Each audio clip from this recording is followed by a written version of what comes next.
Start recording. Right, shall we admit? Hello. No.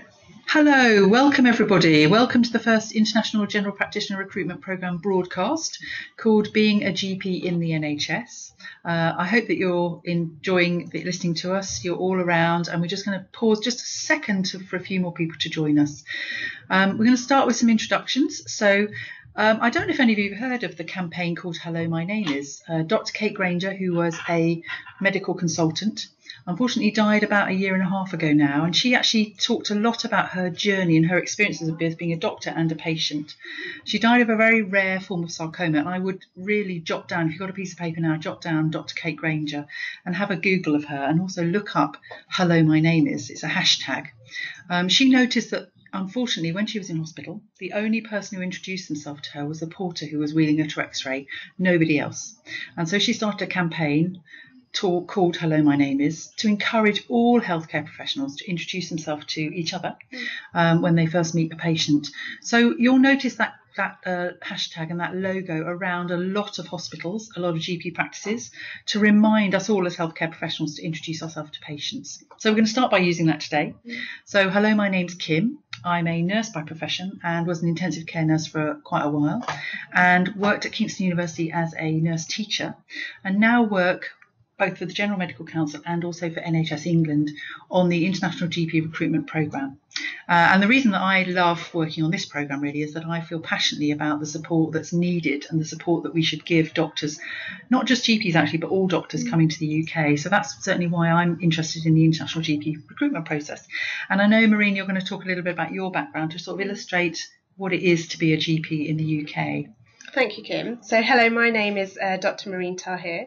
I'm a GP by background, but I also work as a senior clinical advisor on the International GP Recruitment Programme at NHS England, London. I'm just going to give you a little bit of a background, as Kim said, as to who I am and how I got to be a GP in the work I do, because you'll meet people like me when you first come to the UK and when you start working in a practice. It's quite nice just to know what we've been through and how that might be quite similar or different to the training that you've had. So I did my undergraduate medical training at Imperial College in London. I then went on to do my foundation training. So all medical graduates in England are encouraged to enrol onto a foundation training programme. Normally 2 years. They're known as F1s and F2s, and you will meet them in your practices because some jobs are in general practice. And the purpose of the F1, F2 year, the foundation year 1, year 2 year, is just to introduce you to a number of jobs, the hospitals, primary care, and give you an opportunity to develop and learn as a doctor, but also understand the healthcare system and where we work and work out what you wanted to do. So I did my first F1 year at a large teaching hospital in South London in Tooting. That was St George's Hospital. Had a fantastic year. In those days, not that long ago, but things have changed. We used to do nights and on-calls, and it was a fantastic learning opportunity. So I was really lucky. I had some really good jobs there. I did geriatrics, endocrinology, medical assessment unit, worked in upper GI surgery, and did my first cholecystectomy laparoscopically, and also worked in upper GI surgery. So I had a really good year there. The second year of my foundation year 2 training was in a large district general hospital. Now you'll hear these terms battered around. A district general hospital is usually a bit more rural. It does have learners, so students, but isn't called a teaching hospital. So mine was St Peter's Hospital in Chertsey, and there I worked in A&E in cardiology, and there is also where I did my first GP job. So I worked in little practice in Chobham West End, and I really enjoyed that, and it motivated me to apply for specialty training. So after you've done your F1, F2, you have the opportunity to then apply for whichever speciality you like. So you can apply for medicine, surgery, there's lots of others, microbiology, radiology, and general practice. So the general practice training is a 3-year programme. They're known as vocational training schemes. So you'll also hear VTS, which stands for vocational training scheme. And these are different schemes based on areas. So what you do is you apply to a region. I applied to London. I wanted to work in London. And then within that, you apply to a VTS. So I applied to Croydon. And there is where I worked for 3 years of my training. So the first 18 months were a variety of jobs which are relevant to GPs, usually in the hospital. So I worked in liaison psychiatry, in trauma orthopaedics, and obstetrics and gynecology. Oh. And then I worked 18 months in general practice. My last year, I was a GP registrar. So a lot of your training practices, or a lot of the practices that you're going into, will have a registrar. And I encourage you to go and speak to them because they have access to lots of different resources and learning opportunities, which I'm sure you'll be more than welcome to. And they can tell you a little bit about how they're practicing, for their exams and what they found helpful settling into general practice. So my GP ST3 year, which is the third year of my training, was at East Croydon Medical Centre. I had a really fantastic supervisor, Dr. Paul Rabinsky, who I owe a lot to, very inspirational, and was a really good supervisor. So he supervised me quite heavily when I first joined the practice, and he gave me the opportunity to learn about all the different roles, all the different people that work in the practice, lots of the community services that I could use for my patients. And as time went on, I became a bit more independent, and he sort of got me ready and got me through my exams, and also ready to be a GP. So then I qualified as a GP. I went on to take up a job in another practice, which was slightly closer to home, which was a 5-session salary job. Now, you might be wondering what a session is, because we sort of take for granted that you all know that. The BMA website, the British Medical Association website, has a lot of information, but a session is broadly usually about 4 hours, 10 minutes. So I worked 5 sessions. That'd be a whole day on a Monday, a whole day on a Tuesday, and a Friday morning. And there I was diabetic lead, which I really enjoyed, and I'll talk a little bit more about later on in the presentation. And I did a lot of women's health. But I was always really interested in making general practice a better place to work, improving the workforce, how to, different things that we could do to keep young and older GPs in their jobs and keep them happy and well. And that is how I ended up doing the job that I'm doing today.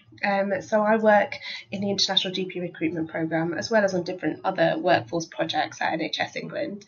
And I interview people, so I might have interviewed some of you. So first interviews, second interviews, answer lots of questions, provide a lot of support educationally, but also other questions that you might have about insurances and indemnity and all that sort of thing, and really help support your relocation, because we know it's a really big commitment that you're signing up to, and we know it is a big deal, so we want to help you. And that is what I love about this programme. It's so well supported. There's a strong educational component, and there's extensive language support available as well, actually. Yeah. It might be in your country or it might be here, depending on which region you apply to and what your needs are. But it's a really well supported, well-rounded project, a programme for you to enrol on. And it will help you settle into the NHS as a GP and create a career for yourself, which is, what you want to do. There's lots of support. There's a supervisor. And so I really encourage, if you are thinking about being a GP in the UK, in England, look at the website and apply and find out a little bit more.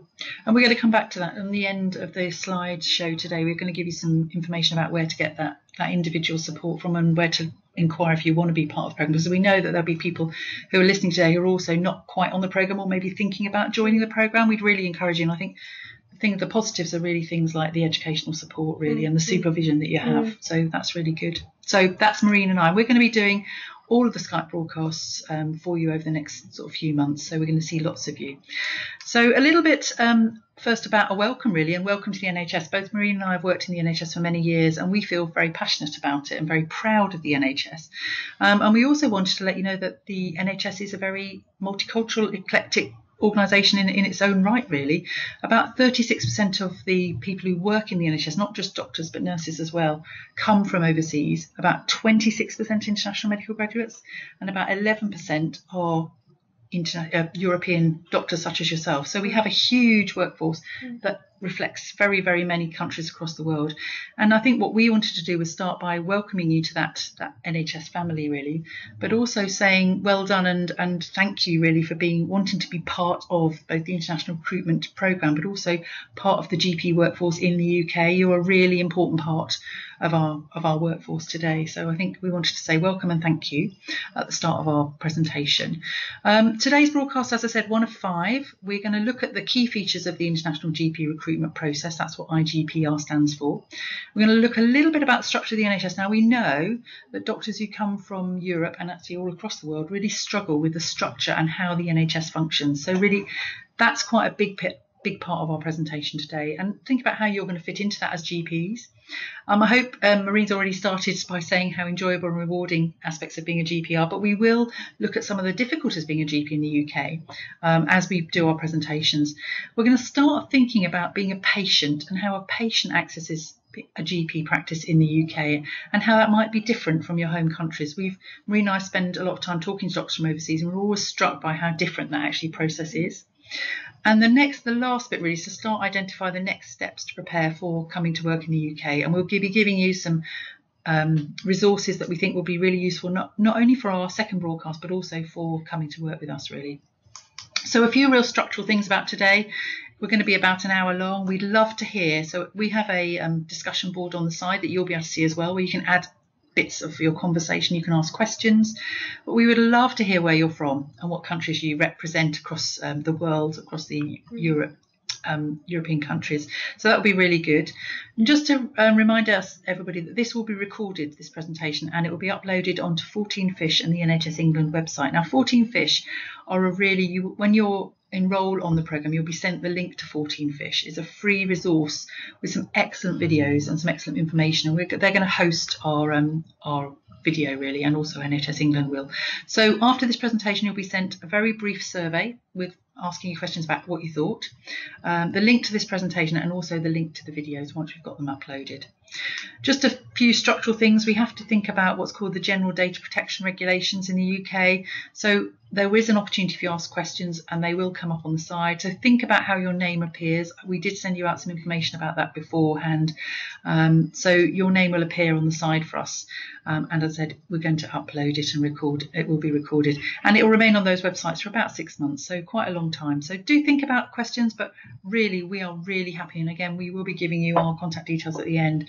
So if we don't have a chance to answer your questions, just let us know. If you just want to type in the country that you're coming from, Italy, Spain, fantastic. We would love to hear. I just think it makes it really alive for us and makes it really fascinating. We love to hear about your countries. We also love to visit your countries. Yes. That's really nice. So I think the first part of the programme is going to be literally talking about the programme, really, and Marine's going to do that because it's really important about the structure of the programme, isn't it? And how you might fit into that journey. So we're going to just go through a couple of slides looking at that, really. Sure. So the International GP Recruitment is a really exciting opportunity for us to benefit from all the skills and diversity that you as GPs in Europe can bring to the NHS. I've met some of you, and I've just been fascinated by all the skills, the background, the experiences that you all have, and I think we're really lucky to have this opportunity to work with you, so we welcome you to the UK. You might have heard of the 5-year forward view. It sets out some targets at government sort of level, and yes, we're targeting international GPs. We want to recruit 2,000 GPs by 2020, but we want you to come and work with us, but also provide you the support that you need, and we recognise that some of the systems that you work in are actually quite different to the ones that we work in, you might need a bit of support settling in to the NHS, to general practice, because we know that clinically you're all excellent. You're probably very experienced and working as GPs for some time, or been trained as GPs, but there is something slightly different about our NHS and our processes. So this programme really recognises that and provides you the time and support and resources to really settle in and create a career for yourself in the NHS as a GP. So here you'll see a diagram. I should say that all this information is available on the NHS England website. Our last slide does have a link, and I'm just giving you a very broad overview of the processes.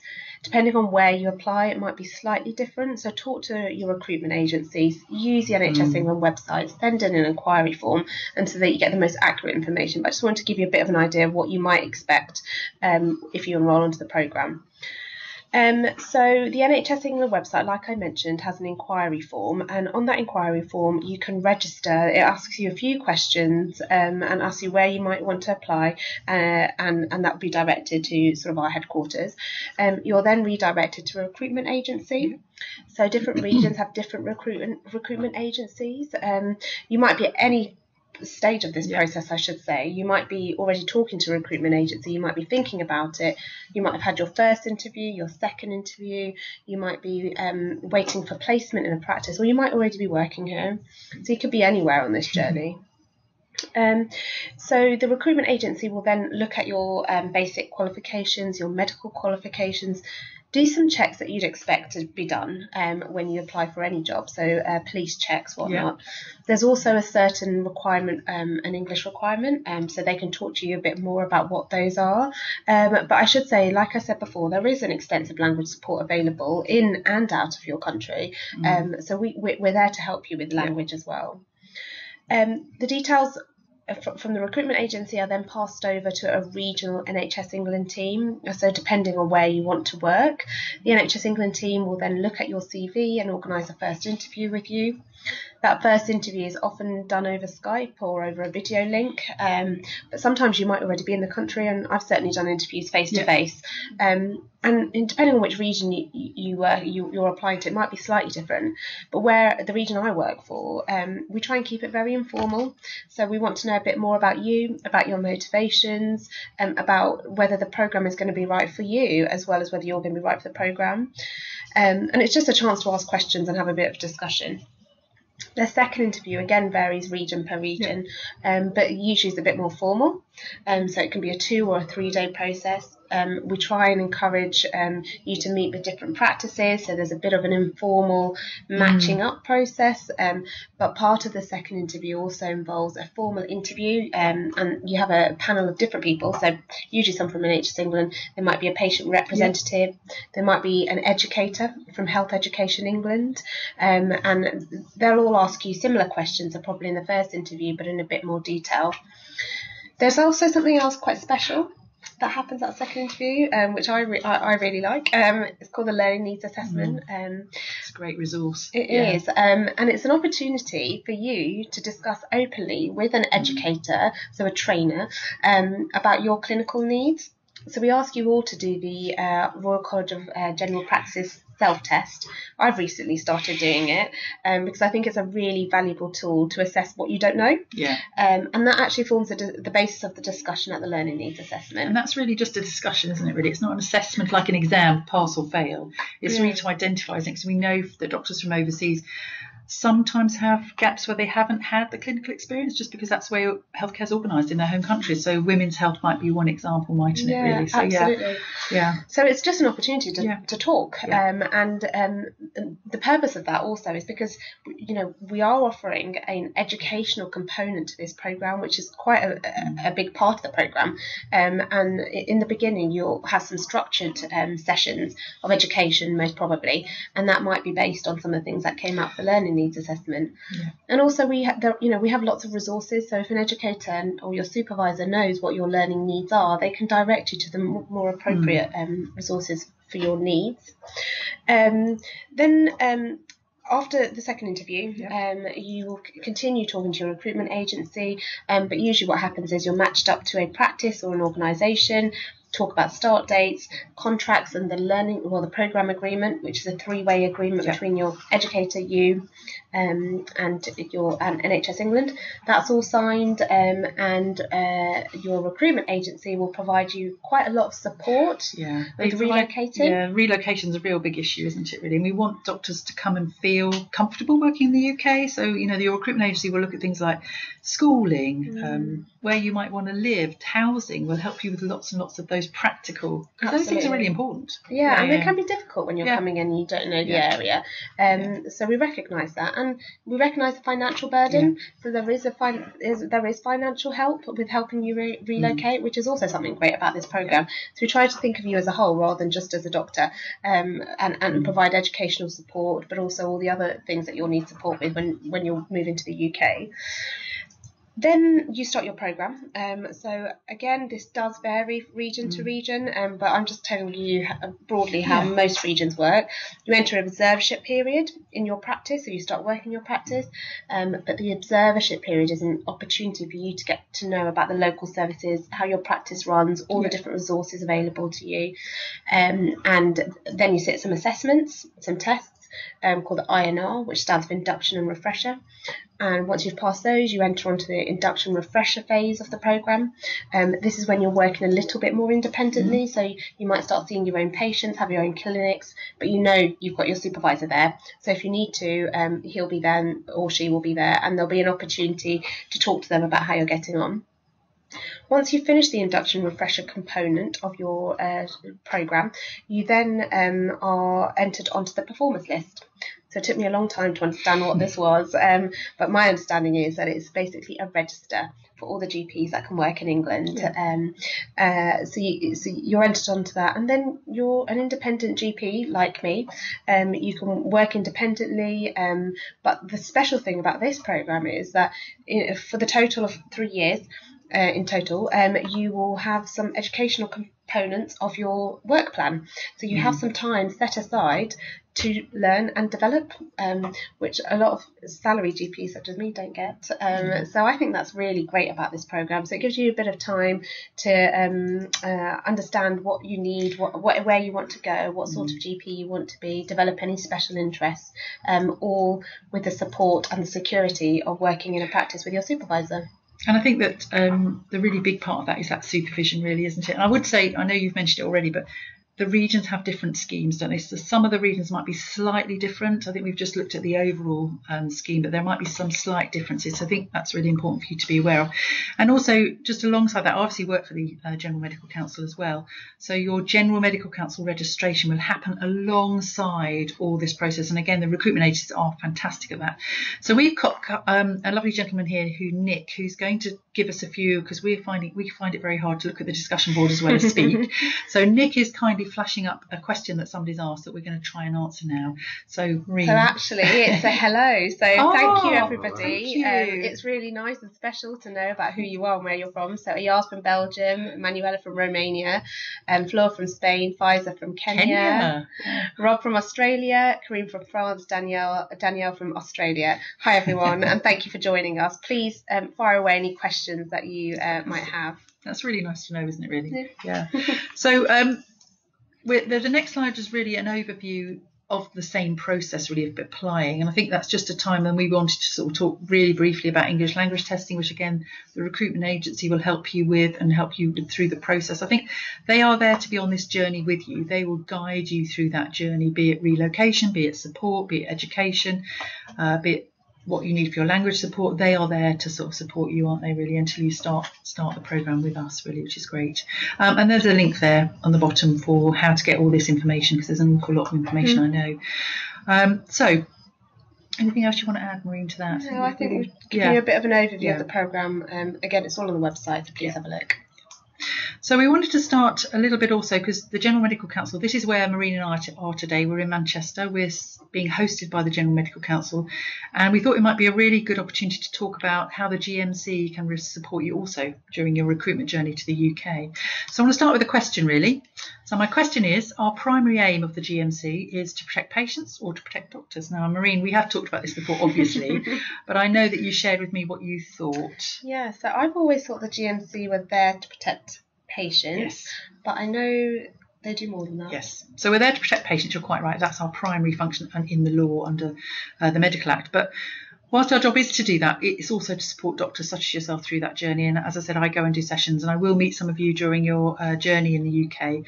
But I go and do sessions on what we produce on our GMC guidance, and it underpins everything you do as doctors. So it's really important that you are aware of it. And again, we're going to talk a little bit about it through the whole of the Skype broadcast.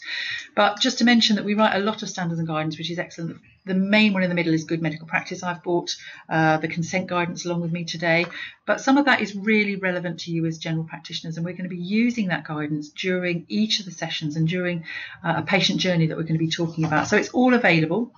But the really good thing is that you don't have to read it all, because it is all available on our app, and you've downloaded that app. So I've got this app, and it's quite handy because sometimes you can be sitting with a patient and be faced with a bit of a dilemma, or be having a discussion with a colleague at your practice, and actually they're really easy to read, and having it at the touch of your fingers on your phone is just fantastic. So I encourage you all to download the app and just look at different sections when you get a chance. Yeah, and it's free. Yeah, so that's a really good always thing. a bonus. But the search engine's really good on. So if you just type in confidentiality, for example, then it will automatically come up with the paragraphs, and it tells you what to do. So all of your practice is actually based on good medical practice and our standards and guidance. So it's world class information that's really useful for you.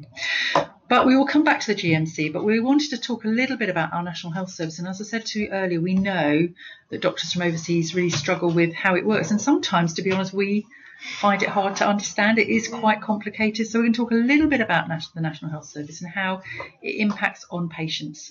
So we're going to start with Mrs. Thomas. She's going to come in and out of our broadcasts, throughout our 5 broadcasts. Mrs. Thomas will arrive, and you'll have videos of Mrs. Thomas as well, so it'll be really good. She's 58, she's married.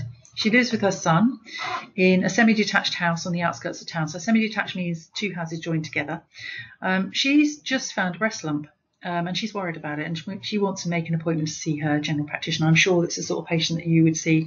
So I mean, many Mrs. Thomases. Yes, many Mrs. Thomases. In my work, so you'll very soon be able to identify with her. Yeah, so let's think about Mrs. Thomas. So I first wanted to talk about the NHS generally, because it was founded in 1948 by a gentleman called Anaya Bevin, who was the health minister. Actually, he came from Wales. He was the health minister of the day, and he identified he was the son of a coal miner, and he knew that he felt it wasn't fair that healthcare depended on whether you had money or not. So he formed the NHS, and it meets the needs of everybody. It's free, so patients don't pay when they come and see you, do they, Maureen? And it's based on clinical need, not the ability to pay. So it's a fantastic organisation, and I think if you asked most people who are walking the streets today, if you ask them what they were proud of, they would say the National Health Service. And last year, actually, it was the 70 years of the NHS, which was pretty amazing, really. We had lots of celebrations, lots of parties, we all felt very, very, even more proud of the National Health Service. So 70 years of the NHS last year, which is fantastic. So funding of the National Health Service is quite complicated, but it starts really, although we tend to think it's free, it actually isn't free, because we pay for the NHS through our salary. Both employees and employers pay for the funding of the National Health Service. And that money is actually sent through Parliament to the Department of Health. And it eventually comes down through something called clinical commissioning groups, which we will again talk about later, to the general practice. So your practice, I know, has a lump sum of money that comes down from the government, but actually comes from Mrs. Thomas. And it actually comes from Mrs. Thomas's salary, and it comes to care for patients like Mrs. Thomas. So let's look at Mrs. Thomas again. Mrs. Thomas she works at university. You're going to find a lot more about that later as well. She earns a salary of £24,000 a year, and her monthly national insurance bill. So this is not taxation. So taxation is another part of things that come out of our salary, but our national insurance is paid by our employer straight from our salary. And she pays monthly £145.76 from her salary to pay for the National Health Service. And as I said, it's taken straight out of her salary. She has nothing to do with that, alongside taxation. So that's actually how she pays. So we thought we'd think about, and it's quite complicated again, but how does Maureen's GP practice get the money to care for Mrs. Thomas? So how does that money come down, and how does that money arrive in your payslip, really, and in the practice's payslip to actually fund that general practice that we're going to look at later? So you said, Kim, it is very complex, and I'm going to give you a very, very simplified version of it. I'm going to flip onto that slide. Yeah, I'm going to simplify it hugely, but I'm just going to talk about the 3 main funding streams that lead to payment for Mrs. Thomas. And one of the first things to say, because I know this is different to some of the doctors in Europe, the money for Mrs. Thomas never comes to me as a GP. It goes to the practice. And the practice pay me a salary. It might be different if you're a partner, but it never comes to individuals, it comes to a practice. So the three main funding streams that I'm going to talk about are Global Sum, Quality Outcome Framework, and Enhanced Services. And I'd encourage you, when you do get into your practice, to go and speak to your practice manager or your supervisor, because they'll be able to tell you a little bit more about how it works in that practice, and they'll be able to tell you about a few of the other funding streams that I've sort of left out as well. So all these three funding streams arose out of the GP contract, which was negotiated and introduced in April 2004. And this is after it was recognised that there was a huge recruitment problem and low morale, not enough GPs, and so we needed a pay increase. And there was a lot of negotiation between the Prime Minister's office and the Treasury. And what it set out to do, this new contract, was to allocate resources according to workload. Yes. So it wouldn't mean that if your practice had a higher number of registered patients, you would get a higher amount. There were some very clever ways of working out what the workload in that practice were, and you'd be paid accordingly. And I'll explain how we do that in a minute. But the GP contract was really great. It had lots of benefits. It gave GP practices a lot of flexibility, a lot of autonomy, and the chance to run services how they wanted to. Because the bottom line is they knew their local community. Yeah. They knew what the community needed, and they could put on services and have the authority really to do that under this new contract. So I'm going to talk to you about GMS contracts, which we will hear about when you're at work. Most practices you're going to be in are likely to be GMS contracts, but there are other versions of the contract. General medical services. General medical services, that's right. It. So there are PMS and APMS, but I'm just going to ignore them for the purposes of this broadcast. So general medical services, this is a contract which is agreed between your practice and NHS England for delivering care to your local community. And in that contract, we cover these three areas. Right. So I'll start with Global Sum. Global Sum makes up about 50% of the payment for Mrs. Thomas's care, roughly. It uses a really special formula, which I was taught at med school, but never really understood until I became a GP. It's called the Cahill formula. It's quite interesting. I would encourage you to go and Google it. So Cahill. And what it does is it uses things like age, morbidity, so how sick people are, mortality, how many people die in your local area, how many nursing home and residential home patients you've got, because they might need more visits.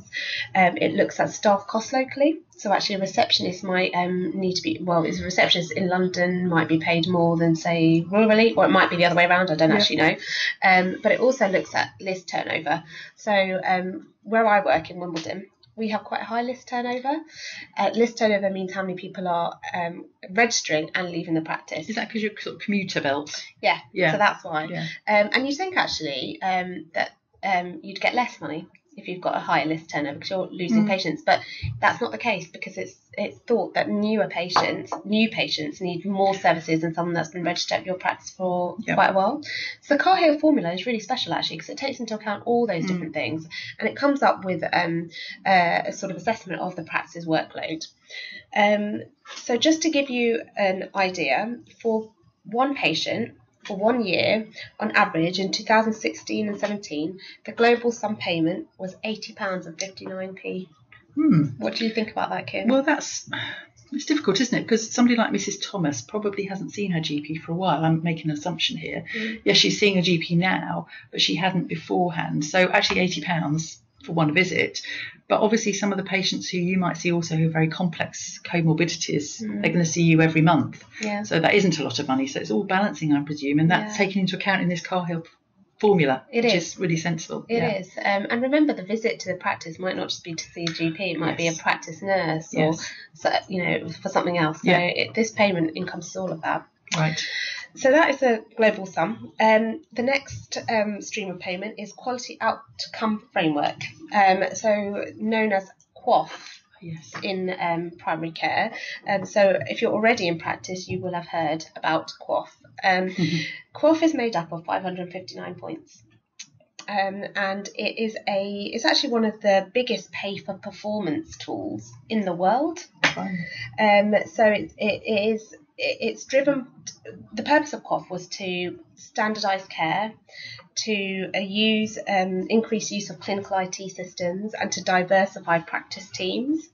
But what it actually is evidence-based interventions, which we know benefit patients. So, for example, I'm diabetic lead, as I mentioned, in my practice. So I'm responsible for looking after the diabetes QoF. And in the diabetes QoF, there are things like trying to get someone's blood pressure to a reasonable level, checking that their blood sugar levels through their HbA1c is well controlled, making sure they've had their annual eye test, making sure their urine's been checked for leaky proteins, making sure that they've had a kidney blood test. And all of those things actually would benefit the patient. And it encouraged us actually to reach out to those patients that we might not actually see. So, for example, just a couple of weeks ago in my practice, I saw that actually we haven't been so good at getting diabetic patients to check their urine.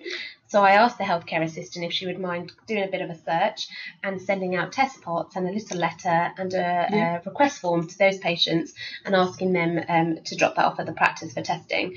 And I imagine that we might pick up a few people who actually have a kidney problem, whose diabetes need better controlling. So it's a way for us to reach out and really help those patients who need. Like I said, there's lots of different QoFs. There's ones for dementia, depression, women's health, and these QoFs are changing. So only very recently, actually, there was the first review of QoF since it was introduced in 2004. Right. And that was sort of looking and recognising that actually long-term conditions, the prevalence it is much higher.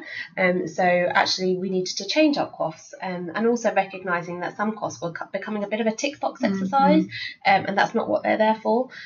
So all of that is under review. But like I said, I'd go and speak to your supervisor and your practice manager, who will be very happy to talk you through QoF and how you can help. I actually find it quite rewarding. So when I go into my practice on our IT system, we use EMIS. So there are 3 main IT systems in England. EMIS might be one of them. And we have a little tab for population reporting. So I've become a little bit obsessed by clicking on that tab and looking at where we are with our scores. But it actually improves patient care. So there is a wider purpose for it. So what happens is we recognise that most practices, in fact, I've never seen a practice achieve 100%, but the likely number of points going to be achieved is agreed with the local commissioning group. The practice is then given a monthly payment of 70% of that, and then at year end, on the 31st of March, which is a really busy and stressful time in most practices, the actual achieved QoF points are sort of reimbursed. And again, to give you some sort of context, one QoF point is worth in 2018 and 19 was worth £179.26p. But go and speak to your practice manager. Go and have a look at the QoFs in your practice. And just to say, the practice manager is such an important person in practice, isn't it? Really, it's really a person to spend a morning with. Really, Absolutely. Going through how the practice works as a business, how it functions, everything about the practice. So I've learned so much from my practice manager. I'm always badgering her, and they quite like being asked about what they're doing. Absolutely. So I'd encourage you to go and do that. Then the last stream of payment are enhanced services. So these are additional services that a practice can choose to provide. They're commissioned nationally or locally, depending on the population need. And you will hear 2 terms when you're in practice. One is DES and one is LES. So DES stands for Direct Enhanced Service. So like I said, the practice is not contractually obliged to provide this service, but most do. Includes things like flu vaccine. All right, yes, very important. Yeah. And in the CCG I work in Merton, we have a DES for extended hours. So we do out-of-hour clinics, and that's something that all the practices in our region do. A LES varies according to which area you're in. There's a locally enhanced service. So that's negotiated very locally. So, for example, in my CCG, there's a LES for warfarin monitoring. So we do some of the warfarin monitoring in the practice rather than send patients to the anticoagulant clinic at the local hospital. But again, these are all changing, and I have a feeling that LES might disappear as now more patients are not taking warfarin and actually using some of the new NOACs, which some of you might have heard about. So those are the main three funding streams. Like I said, there's lots of more. There's premises payments, all sorts of other things. But beyond me and beyond this discussion, so go and spend some time with your practice manager and find out more about it. Or have a look at the NHS website. Actually, there's a lot of information on there. And I think that's made it as simple as possible, hasn't it, Maureen? I'd hope it is quite complicated. I'd hope but that's great. So that's how the money comes to general practice to look after Mrs. Thomas, and that's what we wanted you to think about.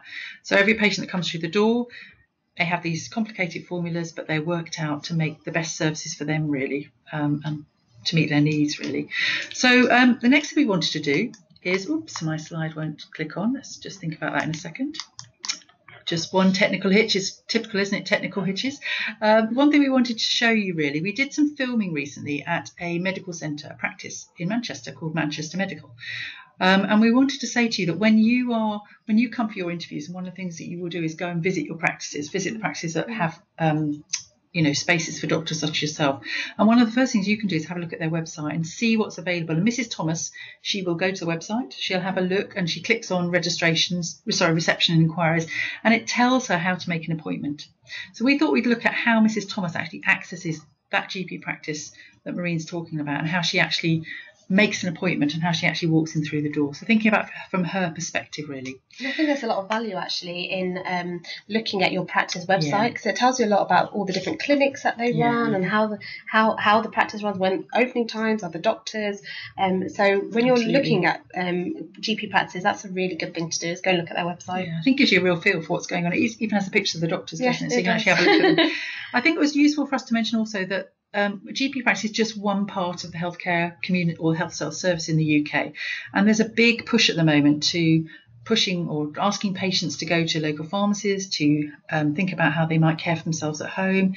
There's an NHS 111 service that we'll talk about later, or there is dialing 999, which is our acute ambulance service. But I know that a big part of your role is actually signposting patients to other services, isn't it? Absolutely. So I do that a lot. So people who come in with sexual health problems, there's a gum clinic, genitourinary medicine, which is sort of walk-in. You don't need to see a GP for, so you don't need to get an appointment or wait to tell me about your problems.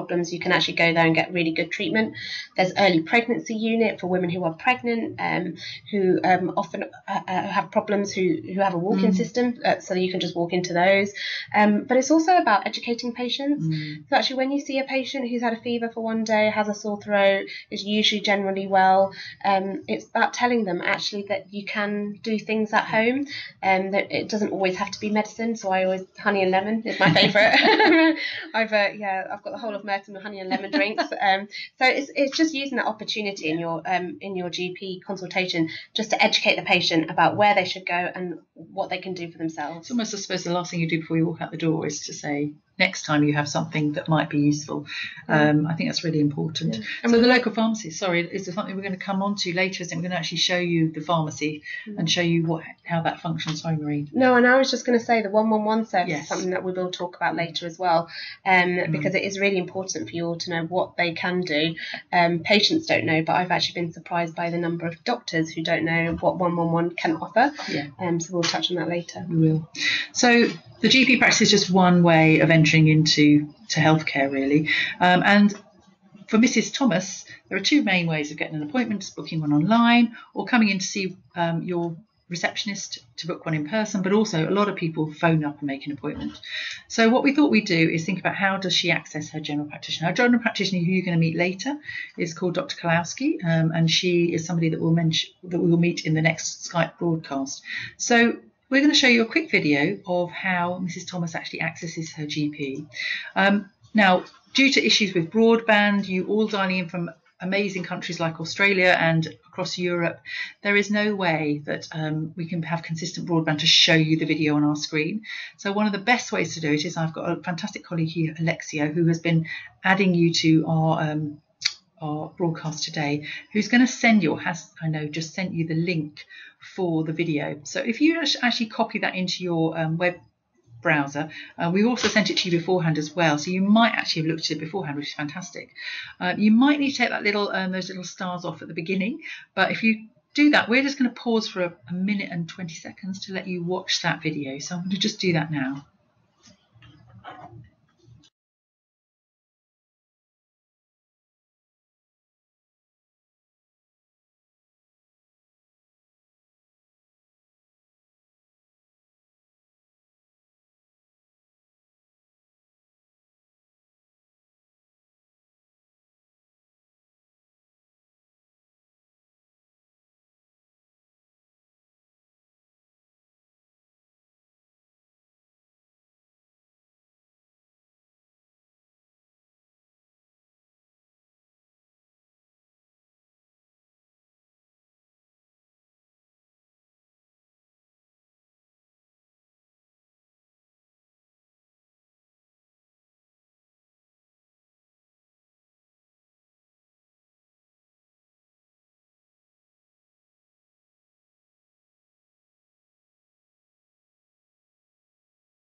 So brilliant. So I know that for a few of you can see on your, we're looking at the conversation, a few of you are struggling with the link. So I do apologise.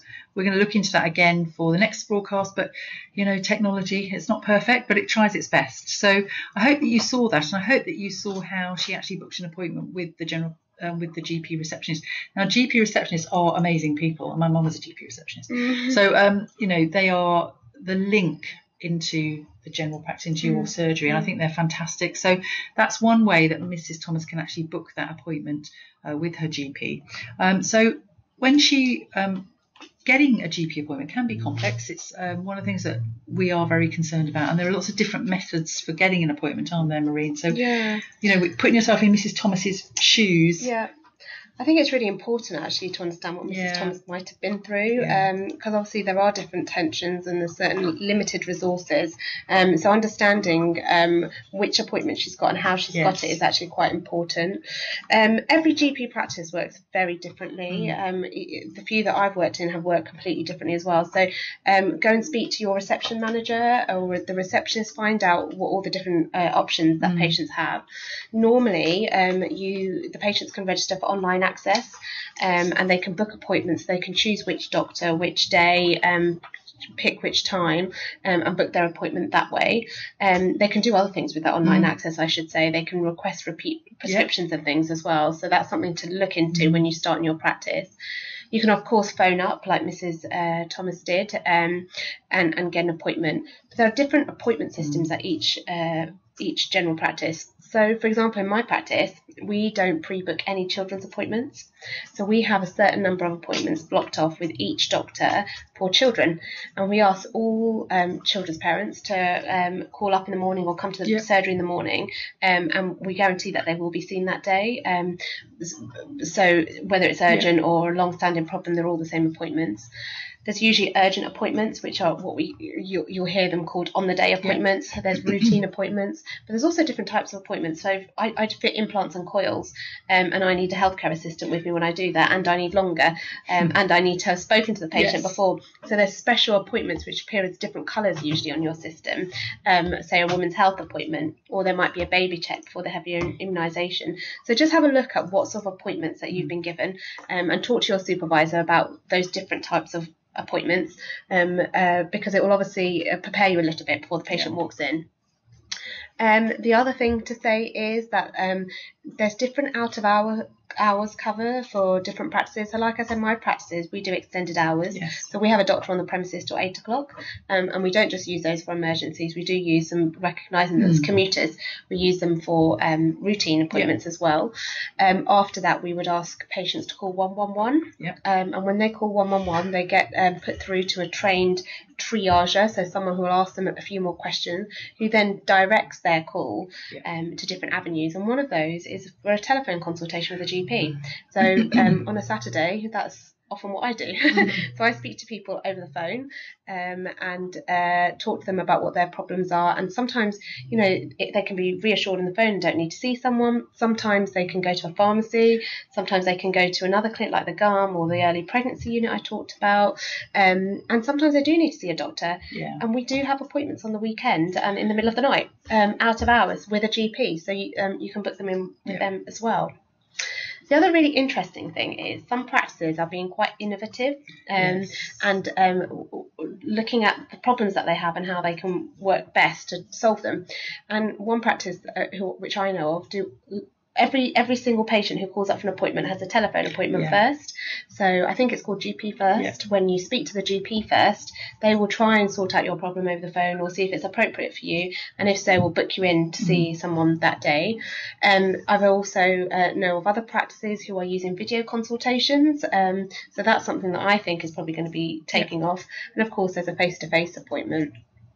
The other thing to say, face-to-face appointments, you don't always have to see your GP.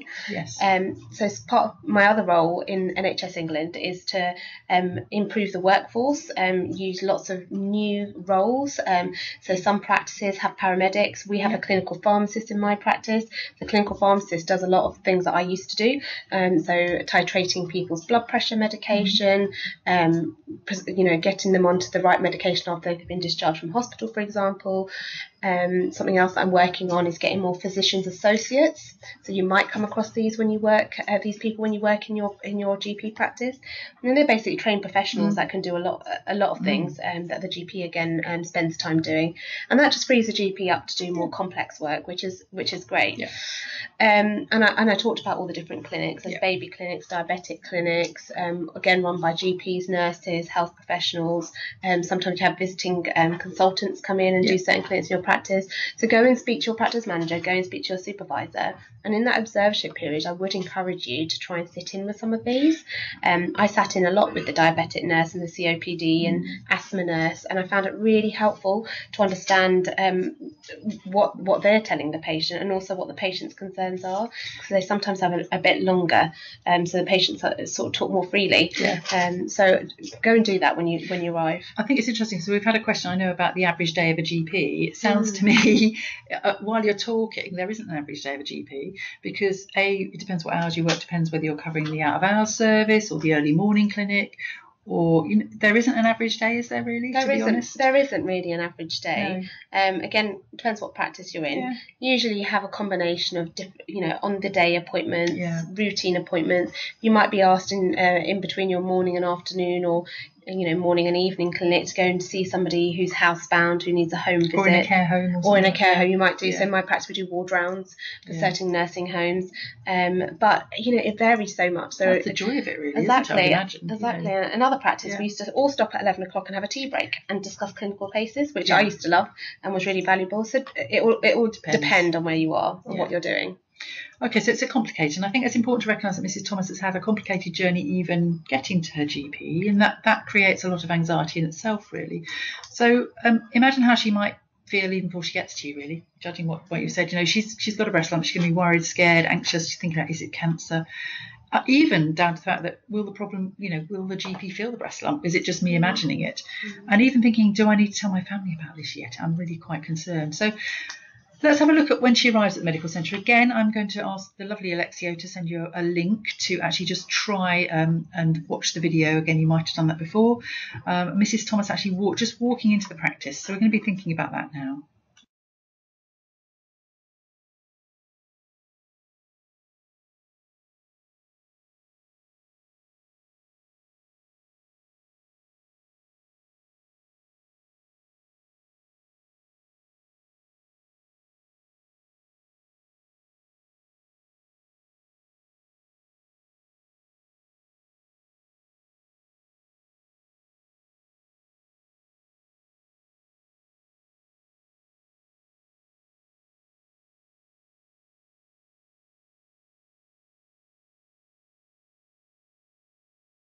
Okay, so brilliant. So I'm hoping you're accessing these videos. I hope you enjoy them. They are available afterwards. As I said, you've been sent the links on YouTube. They will continue to be there for you to have a look at, and just have a look round, just see what it actually looks like, a GP practice. Now, this is only one, but it's just useful for you to think about. So back to Mrs. Thomas. She's now got her appointment. She's worried about her breast lump, and she's chosen to visit Dr. Klowski. Dr. Klowski has cared for her family before. So thinking about her cancer journey in the UK, we need to be thinking about this ready for our next broadcast, don't we, Maureen? So, but before I do that, I'm just going to take a couple of questions, because there have been a couple of questions while we've been sort of looking at the videos. One question about, I know Christina says hello. She's a Spanish GP. Yeah. She's preparing for her OET exam. What I would say is OET and IELTS are English language tests that we recognise. And what I would say is that there's a stack of information on our website, and you want to know how to prepare for it. The recruitment agencies, again, are experts in that, and they will help you along that journey. I think, there are things like watching television, reading papers. Depends if you're in the UK, you can read a UK paper, but simple things like that are really, really useful. But I know the recruitment agencies are experts on English language testing, so I'd certainly recommend that you do that. The other thing to say is this programme, the International GP programme, is actually at the moment only for EEA doctors, isn't it? And Australian doctors, sorry, my apologies. But there is a lot of information on our website, also on the NHS.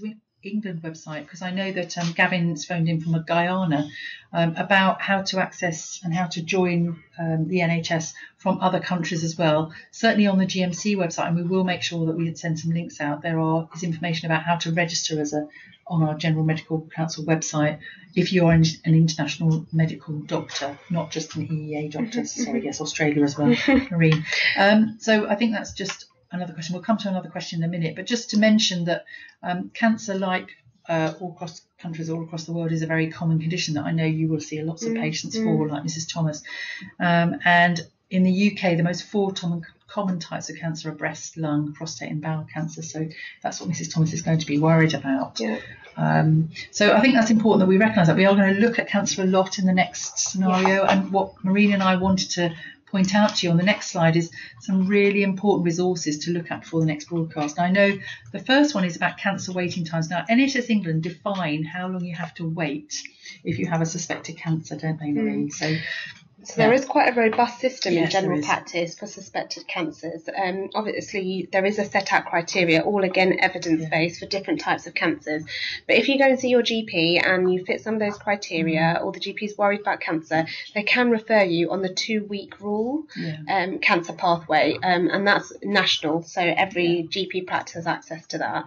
And lots of surgeries have really robust systems in place. So my surgery, we email the referral. We then fax it, and then somebody's responsible for an acknowledgement, and there's a 2-week rule referral team who check that that's happened and you've got your appointment. It's very important, but it's important also to tell patients actually that you should hear from the hospital within 14 days, and to let you know if not. But we can talk about that a bit more in our next broadcast. And the other thing we're going to talk a lot more about, but again a really fundamental part of GP practice and actually all practice in the UK, is the National Institute for Health and Care Excellence. We call it NICE. So we've asked if you would look before the next session at the early and locally advanced breast cancer pathway, really, and the stage through that journey. So I'm going to hope that you'll do that before the next broadcast. And there's some other also stuff that we sort of referred to a bit during the broadcast. There are a couple of apps that you can download. We talked about Good Medical Practice app, but also My Continuing Professional Development, My CPD, is another free app from the General Medical Council. There's also stacks of stuff on the GMC website on good medical practice, lots of case scenarios, over 60 case scenarios using the GMC guidance. And there's also, a bit like your learning needs assessment, there's also an online self-assessment tool on the GMC, and those are the links. We will send you around the presentation, but the links are in the presentation for all those. We've got stacks of learning materials. I think the King's Fund video on how the NHS works is excellent. It's about 6 minutes long. But things have slightly changed, but it gives you a good overview of how the NHS is structured. I love that video. I could, watch it, and it's really, really easy to watch. So I think that's really nice. And we'd love you to have a look around some of these resources before the next broadcast. So save the date for the next broadcast, really. It's Wednesday the 27th of March, same time, and it's called The GP as the First Point of Contact in the NHS. And we'll see a lot more of Mrs. Thomas and how she interacts with Dr. Klowski. But between times, we will send you some emails via Alexio to not only evaluate today, but also just to talk through some of the things that you can do between now and then. We would like you to write on the discussion board if there are any other ideas for broadcasts we'd like in the future. And finally, I know we're going to answer a few more questions, but if you are interested in applying, Maureen's talked about this a lot. There's some fantastic stuff on the NHS England website. There's a couple of questions. So Gavin says, what should I do after passing PLAB 1 and 2 and completing my registration with the GMC? Well done, Gavin. Fantastic. Was Gavin from Guyana? He was. He was from Guyana. So, Gavin, if you want to email, I'm going to click onto the next slide, but I'll click back. But on the next slide is, if you want to just take a picture of both these slides, really, Maureen and I's emails, as well as the NHS England website. But Gavin, if you want to email me, I will certainly tell you the process. The GMC have a fantastic contact centre. So if you've passed PLAB 1 and 2 and said congratulations, phone our contact centre if you're worried about any aspects of your registration. But again, if you want some careers advice about what to do next and how to apply for jobs, the NHS Jobs website is really, really good as well. So the NHS Jobs website. And the next question was from Dr. Pfizer, which was, is it possible to work as a GP for a couple of years and then become a general surgeon? The answer to that is yes. So to become a general surgeon, you would have to go through specialty training. And from off the top of my head, I think the training is at least 5 or 6 years before you become a consultant.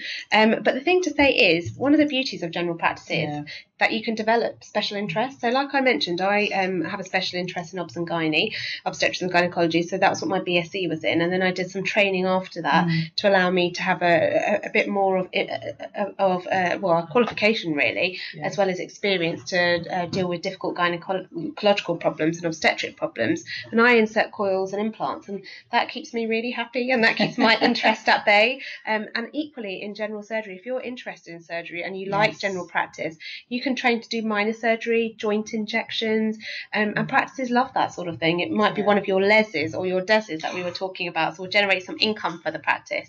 So by all means, yes, you could go and train as a general practice, but I'd hope you love general practice so much by the time you've had the chance to really embed and become part of our family, if you like, that you won't leave, and you'll be able to develop your special interests within your job. Yeah. So the two most important slides probably at the end are, if you're interested in applying, then that's how you do it. And the next slide is Maureen and I's email. We'd be really happy. We haven't been able to answer everybody's questions, but we are going to hold those questions. And if you could email us some of them, we're very happy to answer them individually, and that's not a problem at all. Or also remember the recruitment agencies on not only NHS England website, but also once you've got onto that recruitment agency journey, they are a fantastic source of information and knowledge, and they will answer every single query for you. So I think we want to sort of wind up now, because we've overstayed our welcome with you for a couple of minutes. But you will receive an email from us probably later on this week, beginning of next week, with both an evaluation of today, asking you what else you want us to do broadcasts on, because we want to respond to your needs really, and also giving you some of the links to the presentation, and also sort of the recording of the presentation, so you'll have that and you can sadly listen to us again.